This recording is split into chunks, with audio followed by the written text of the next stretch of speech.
Hello, and welcome to Calculus Lesson 27. Today we add more difficulty to things that you've already done. Now, back in algebra, we learned how to find the equation of a line. Then, in pre-calculus, I showed you an easier way to find the equation of a line. And that was by using the point-slope method of the equation of the line. This is the point-slope form of the equation of the line.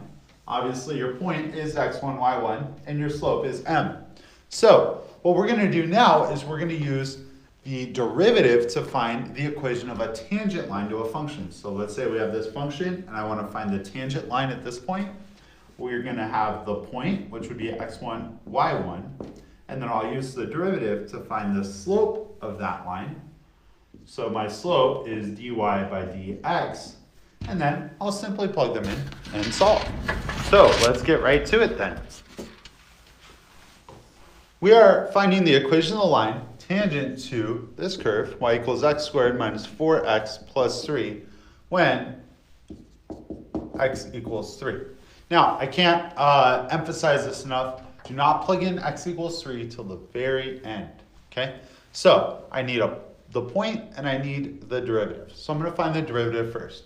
So dy by dx, remembering our tricks, the derivative of x squared is 2x, the derivative of minus 4x is minus 4. Now, I'm ready to find the actual number that goes with this slope. So I'm going to plug in 3. Looks like 6 minus 4, which is 2. So my slope is 2. Now I have my x value, but I don't have a y value, so I'm going to have to plug that in as well to my function. So y equals 3 squared minus 4 times 3 plus 3. So that looks like 9 minus 12 plus 3, which equals 0. Simple enough. I like that. So my point is going to be 3, 0. Now, how do I find the equation of the tangent line?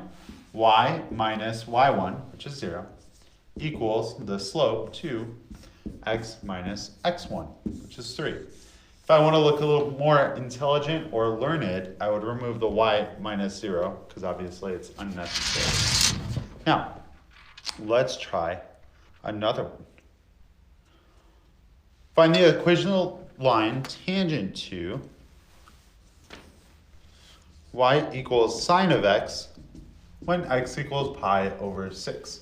So again, I'm going to find the derivative, because that's going to equal my slope. Derivative of sine is cosine. I'm going to evaluate at pi over 6. That looks like, it is ugly, square root of 3 over 2. Okay? Because cosine of 30 degrees, square root of 3 over 2. Next, I'm going to find the value of my function at pi over 6, which is 1/2. So I have my slope, and I have my point. It's pi over 6, 1/2. X value, y value. Now, I simply plug it into point slope, y minus y1, which is 1/2, equals the slope, square root of 3 over 2, x minus x1. And that's my equation of the line.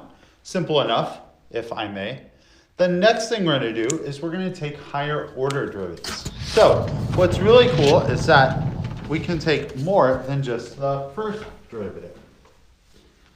How would we do such a thing? It's quite simple.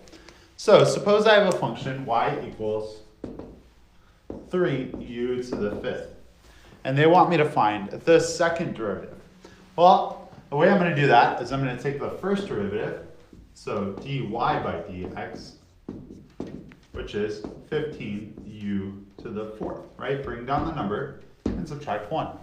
How would I find the second derivative? Well, we're going to write the second derivative a little bit, I guess it's just weird. What we do when we take a derivative is we take the derivative with respect to x, generally, of that. So I'll take the derivative with respect to that. Now, what does this give me? Well, it gives me this ugly thing, d squared y by dx squared. It's just a weird notation, but that's how we write the second derivative.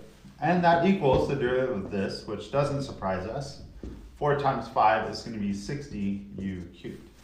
If I wanted the third derivative, I would write d cubed y by dx cubed.